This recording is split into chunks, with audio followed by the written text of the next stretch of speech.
இவர் முதலமைச்சரா வந்த உடனே மேற்கு வங்காளத்துல 3000 ரூபாய் கொடுக்கறாங்க, நீயும் 3000 கொடுன்னு கேட்டா தப்பு.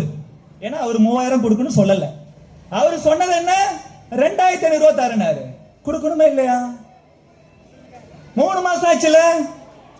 இந்த பழைய 1000 ரூபாய் தானே வருது. அவங்களே ஒரு ஏமாற்றிருக்காருங்க. ஆட்சிக்கு வந்த உடனே 1000 ரூபாய் கொடுக்காம 28 மாசம் கழிச்சு கொடுத்தாங்க. அப்ப அந்த 28 மாசம் 1000 ரூபாய் 28,000 கொடுக்கல. அதனால நாம என்ன செஞ்சோம், சத்தம் போடாம இருந்துட்டு விசிலுக்கு ஊதிட்டோம். கரெக்டா இல்லையா? அவங்க சொன்ன மாதிரி அந்த 28,000 கொடுத்திருந்தா விசில ஊதிருக்க மாட்டீங்க. இப்ப எனக்கு என்ன தோணுதுன்னா, 1000 ரூபாய் கொடுக்கறோம் சொல்லிட்டியே ஒருத்தர் 28 மாசம் கொடுக்காம எலெக்ஷன் நெருங்க அப்புறம் தான் கொடுக்க ஆரம்பிச்சாரு, ஏமாத்தினாரு. அதனால அவருக்கு விசில் ஊதிட்டீங்க. இப்ப 2500 ரூபாய் கொடுக்கறோம் சொல்லிட்டு இன்னும் கொடுக்காம இருக்கிறாரு, அவருக்கு சங்கூதணுமா இல்லையா? அந்த ஆட்சிக்கு சங்கூதணுமா இல்லையா? விஜய் 100 வருஷம் நல்லா இருக்கட்டும், அதுல நமக்கு கடவுள்கிட்டே வேண்டிப்போம். ஆனா இந்த ஆட்சிக்கு சங்கூதனம் ஏன்? சொன்னதை செய்யல. அங்க மேற்கு வங்காளம் தமிழ்நாட்டோட பெரிய மாநிலம், அங்க மக்கள் தொகை அதிகம். அங்க நாங்க சொன்னோம், நரேந்திர மோடி சொன்னாரு, எங்க முதலமைச்சர் வந்துட்டா தாமரைக்கு ஓட்டு போட்டு நாங்க ஆட்சிக்கு வந்துட்டா பஸ்ல ஃப்ரீ. மெட்ராஸ்ல மட்டும் இல்ல, மெட்ராஸ் மாதிரி எங்க கல்கட்டா மட்டும் இல்ல, ஃபுல்லா எங்கனாலும் ஃப்ரீ. போர் அடிக்குதா ஏறி எங்கனாலும் போயிடலாம். புருஷன் கூட சண்டை போடுறீங்களா, கிளம்பி உங்க வீட்டுக்கு போயிடலாம். எங்க போனாலும் ஃப்ரீ. சொந்தக்காரங்க இருக்கிறாங்களா, இப்ப கல்யாணம் காதுகுத்துக்கு அடிக்கடி போக முடியுதா? ஏன்? மொய் நம்ம என்னமோ 500 ரூபாய் தான் வைப்போம், 200 ரூபாய் வைப்போம். பஸ் ட்ரெயினுக்கு எக்கச்சக்கமா ஆகும். நிறைய பேர் இங்க ஏந்து திருப்பதிக்கு 2000 ரூபாய் செலவு பண்ணி போயிட்டு 100 ரூபாய் உண்டியில போடுவோம். அதே மாதிரி கஷ்டப்பட்டு இங்க ஏந்து நம்ம போயிட்டு 500 ரூபாய் 200 ரூபாய் போடுவோம். நரேந்திர மோடி அங்க சொன்னார், எங்களை ஆட்சிக்கு கொண்டு வந்துட்டீங்கன்னா தாமரை கட்சிக்காரன் பாரதிய ஜனதா கட்சிக்காரன் முதலமைச்சரா வந்துட்டா எலெக்ஷன் ஜெயிச்சு ஆட்சி அமைச்ச அன்னையிலிருந்து ஃப்ரீனாரு. ஃப்ரீயா போயிட்டு இருக்கிறாங்க. மேற்கு வங்காளத்துல தமிழ்நாட்டை விட பெரிய மாநிலம் மேற்கு வங்காளம், தமிழ்நாட்டை விட மக்கள் தொகை அதிகம் கொண்ட மாநிலம் மேற்கு வங்காளம், தமிழ்நாட்டை விட தாய்மார்கள் அதிகமாக இருக்கக்கூடிய மாநிலம் மேற்கு வங்காளம். அங்க நரேந்திர மோடி சொன்னபடி நடந்து ஃப்ரீயா பஸ்ல போக சொல்றாரு. நம்ம ஜோசப் என்ன சொல்றாரு, அவருக்கு நம்ம மக்கள் மேல அக்கறை இல்ல, அவரு ஃப்ரெண்டு திரிசா மேல மட்டும்தான் அக்கறை. என்ன ஃப்ரெண்டு தான் சொன்ன, இதுக்கே நக்கலா சிரிக்கிறீங்க? யாரையும் தப்பா பேசக்கூடாது. சொன்னது சொன்னபடி நடக்கணும். நான் மறுபடியும் இந்த விஷயத்துக்கு வரேங்க. நல்லா தெரிஞ்சுக்கங்கம்மா, நீங்க எல்லாம் பெரியவங்க இருக்கீங்க கொஞ்சம் பேர். உங்களுக்கு ஒரு பெண் குழந்தை, கல்யாண வயசு வருது, கட்டி கொடுக்குறீங்க.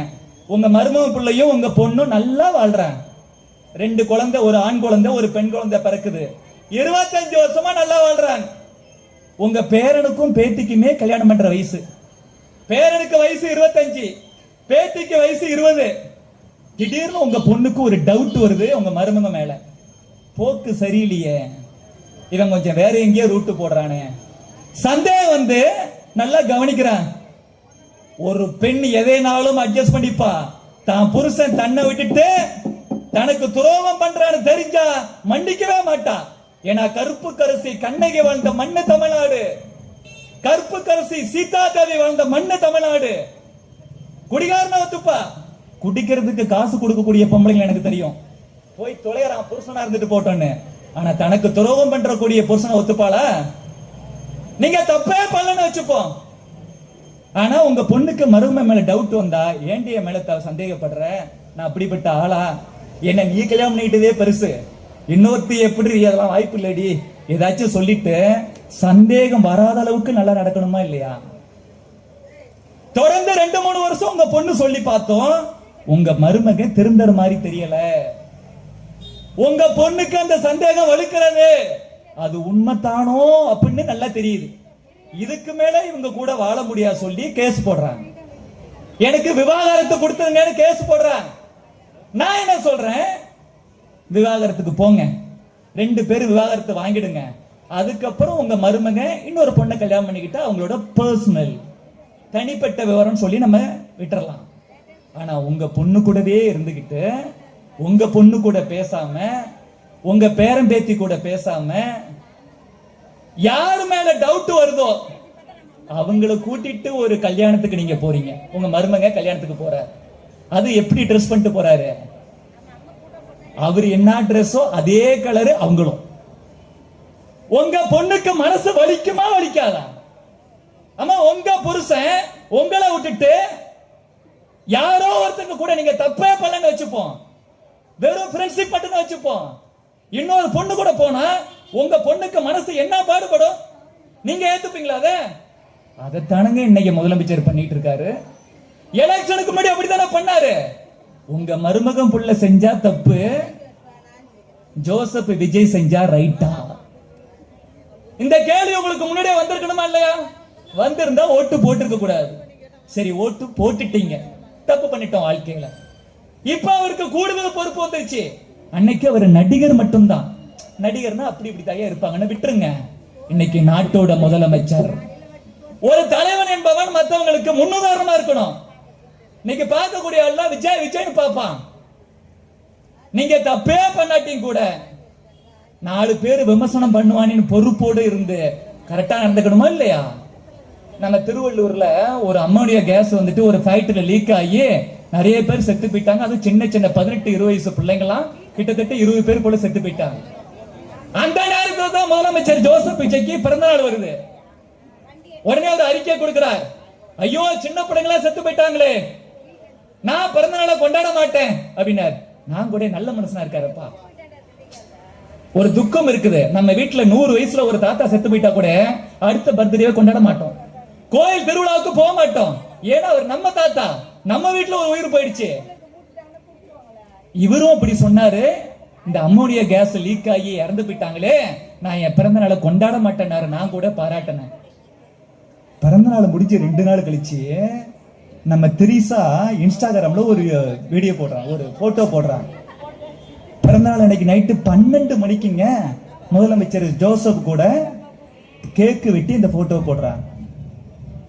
நைட்டு 12 மணிக்கு உங்க புருஷன் உங்களை விட்டுட்டு வேற யாரோ ஒரு பொம்பளையை கூட்டிட்டு 12 மணிக்கு அவர் பிறந்த நாளைக்கு கேக்கு வெட்டுனா நீங்க ஏத்துப்பீங்களா? உங்க மருமகன் புள்ள உங்க பொண்ணை விட்டுட்டு இன்னொரு பொண்ணு கூட நைட்டு 12 மணிக்கு கேக்கு வெட்டுனா ஒத்துப்பீங்களா? சாதாரணமா நடிகரா இருக்கும் போது பரவாயில்லை, நீ எப்படியா இருந்துட்டு போ, எனக்கு பிரச்சனை இல்ல. நீ எனக்கு நாட்டுக்கு தமிழ்நாட்டுக்கு முதலமைச்சர் மிஸ்டர் விஜய் அவர்களே, உங்க பொறுப்பை உணர்ந்து செயல்படுங்க. நான் என்னமோ சொல்றேன், உங்களுக்கு தப்பான உறவுன்னு நான் தப்பா பேச மாட்டேன். உங்க ஃப்ரெண்டுனே வச்சுக்கோங்க. உங்க கூட 25 வருஷம் குடும்பம் நடத்தின உங்க பொண்டாட்டிக்கு சந்தேகம் வருதுல சார், கோர்ட் வரைக்கும் போயிட்டு டைவர்ஸ் வரைக்கும் போனாங்களா சார்? ஏன் இந்த தப்பு பண்றீங்க? அதே போல ஒரு துக்கம், யாரே இறந்து போயிட்டாரு, மறுபடியும் அவரும் அவர் பொண்டாட்டியும் ஒன்னா போயிருந்தா நமக்கு சந்தோஷமா இருக்கும். எந்த குடும்பமும் பிரிய கூடாது. அடுத்தவன் குடும்பத்தை கிடக்கிறவன் பிஜேபி காரன் இல்ல, நாங்க பண்ண மாட்டோம். 2 பேரும் புருஷன் பொண்டாட்டி ஒன்னா போனா சந்தோஷமா இருந்திருக்கும். மறுபடியும் திரிசாவும் இவங்களும் ஒன்னா போறாங்க. முதலமைச்சர் அவர்களே, நாங்க வழக்கு குறித்தெல்லாம் பயப்படுறதில்லை. நாடு நல்லா இருக்கணும், தயவு செய்து திருந்துங்க. நாடு நல்லா இருக்கணும். எப்படிப்பட்ட மண் இது? ஒருத்தனுக்கு ஒருத்தி தான் கலாச்சாரம். தப்பு யாராச்சும் பண்ணிட்டா தூக்கு மாட்டு தொங்குற ஊர் இந்த ஊரு. பாயசம் குடிச்சு செத்து போயிடுவாங்க நிறைய பேர். மானத்தை விட்டு வாழக்கூட நினைக்கிற மண்ணு தமிழ் மண்ணு. இப்படிப்பட்ட தமிழ் மண்ணுக்கு வெறும் நடிகரா மட்டும் இருந்த நீங்க பிரதமர் போல கல்யாணம் பண்ணிக்காம சின்ன வயசுல இருந்து நாட்டுக்கு உழைச்சிங்களா? உழைக்கல. பெருந்தலைவர் காமராஜர் போல கல்யாணம் கூட பண்ணிக்காம நாட்டோட விடுதலைக்காக பாடுபட்டு 9 வருஷம் ஜெயில இருந்து அப்புறமா நீங்க முதலமைச்சர் ஆனீங்களா? ஆகல. மக்களுக்கு எதுவுமே நல்ல செய்யல. ஆனாலும் மிக உயர்ந்த பதவியான முதலமைச்சர் பதவியை எங்க இளைஞர்கள், எங்களது பெண்கள், எங்க அப்பாக்கள், தாத்தாக்கள் எல்லாம் சேர்ந்து ஓட்டு போட்டு ஆக்கி இருக்கிறாங்க. இனிமேலாவது கண்ணியமா நடந்துக்குங்க. இது எங்களோட வேண்டுகோள். இல்லைன்னா என்ன ஆகும்? நீங்க விஜய்க்கு ஓட்டு போட்டிருப்பீங்க, உங்க வீட்டுக்காரர் தப்பு பண்ணுவாரு, நீங்க கேட்ட அவர் என்ன சொல்லுவாரு? யாருக்கு ஓட்டு போட்ட? எங்க அண்ணன் விஜய்க்கு ஓட்டு போட்டேன். உங்க அண்ணன் என்ன பண்றாரு? இதெல்லாம் பண்றாரு. நீ ஓட்டு போட்ட, ஆதரவு கொடுத்து ஓட்டு போட்ட அவரு பண்ணலாம், நான் பண்ணக்கூடாதா? கேட்பாரா கேட்க மாட்டாரா? தமிழகம் ஒழுக்கம் சார்ந்த மண். இந்திய நாட்டுக்கு மட்டுமில்ல, உலகத்துக்கு ஒழுக்கம்னா என்ன, நாகரிகம் என்ன கத்து கொடுத்த நாடு தமிழ்நாடு.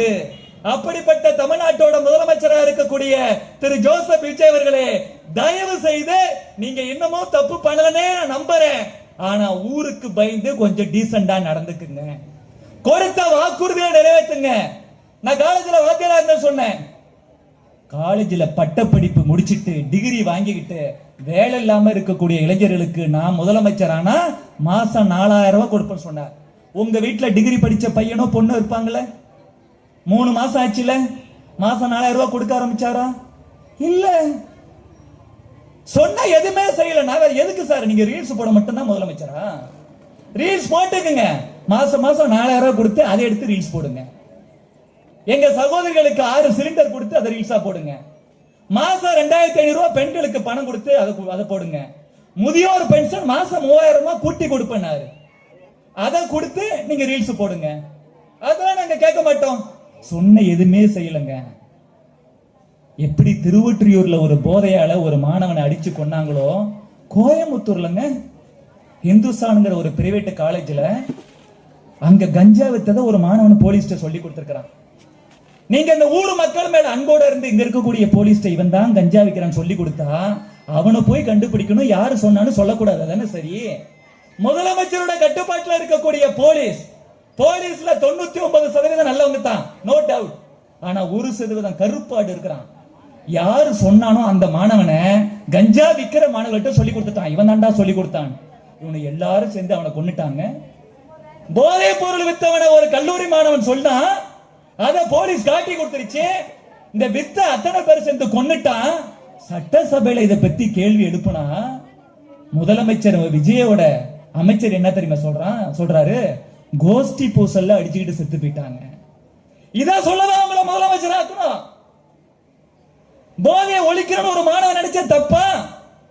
இவன் தான் விக்கிறான், அவன் தூக்கி உள்ள போடுன்னு சொன்ன தப்பா? நீங்க என்ன சொல்லிருக்கணும்? ஐயோ தப்பு நடந்துருச்சு, வாழ வேண்டிய வயசுல ஒரு புள்ள செத்து போயிட்டான், நான் மன்னிப்பு கேட்டுக்கிறேன், நேரா இங்க அந்த வீட்டுக்கு போக வேண்டாமா? ஐயோ தப்பு நடந்துருச்சுமா, உங்க பிள்ளைக்கு நான் காரணம், உங்க குடும்பத்தை நான் பாத்துக்கிறேன், இனிமேல் தமிழகத்துல போதை பொருளை இருக்காது. எப்படி சிங்கப்பெண் அதிரடிப்படி ஆரம்பிச்சனோ அதே போல போதை பொருளை ஒழிப்பதற்கென்று போதை பொருளை காட்டி கொடுத்ததால் அடித்து கொல்லப்பட்ட கோயம்புத்தூர் அமுதனின் பெயரில் அமுதன் அதிரடிப்படை என்று ஒன்று ஆரம்பிக்க வேண்டும். நான் ஆரம்பிக்கிறேன்னு சொல்லியிருக்கணும், அதை சொல்லாம கோஷ்டி பூசல்ல செத்து போயிட்டான்னு சொல்றீங்களே. அடுத்ததான் ஊழலை ஒழிக்கிறேனாரு டிவிகே கட்சிக்காரங்க, விஜய் கட்சிக்காரங்க. நம்ம செங்கல்பட்டுல இவர் வந்திருக்காரா, சதீஷ், அக்னி சதீஷ், கான்ட்ராக்டர் ஒப்பந்தம் போடுற ஒருத்தர். அவர்கிட்ட விஜய் கட்சிக்காரன் ஒருத்தன் 1,30,000 ரூபாய் கமிஷன் வாங்கிட்டான், லஞ்சம் வாங்கிட்டான். லஞ்சத்தை வாங்கி அவர் பொண்டாட்டிட்ட கையில கொடுக்குறான். அந்த அம்மா சந்தோஷமா எடுத்துட்டு வீட்டுக்கு போகுது. அதுக்காக புத்தி வேண்டாம், உழைச்சி சம்பாதிச்ச காசு நமக்கு வந்தா போதுப்பா, ஏன் நீ கமிஷன் வாங்கின லஞ்சம் வாங்கினு திட்டி இருக்கணும். அதுவும் சரியில்லாத பொம்பளை போல. உடனே மீடியால வந்துருச்சு இது. இவர் என்ன செஞ்சாருன்னா, லஞ்சம் வாங்கின 1,30,000 ரூபாய் லஞ்சம் வாங்கின அவனை கட்சி விட்டு நீக்கிட்டாரு. நான் சந்தோஷப்பட்டேன், உண்மையாவே ஊழல ஒழிக்க போறாரு. அடுத்த மாசத்துல பார்த்தா அப்ப 4 நாளைக்கு முன்னாடி அந்த பொண்டாட்டிக்கு பதவி கொடுத்துட்டாரு. யாரு? புருஷன் லஞ்சம் வாங்குறாரு, வாங்கி பொண்டாட்டி கையில கொடுக்கறாரு. லஞ்சத்தை அப்படி நேரடியா வாங்கினாருல, புருஷனோட பதவி படிச்சு வாங்கி வீட்டுல பத்திரமா வச்சுக்கிற பொண்டாட்டிக்கு பதவி. இதான் நீங்க லஞ்சத்தை ஒழிச்ச லட்சணமா ஜோசப்? இவர் லஞ்சத்தையும் ஒழிக்கல. காரணம் என்ன தெரியுமா?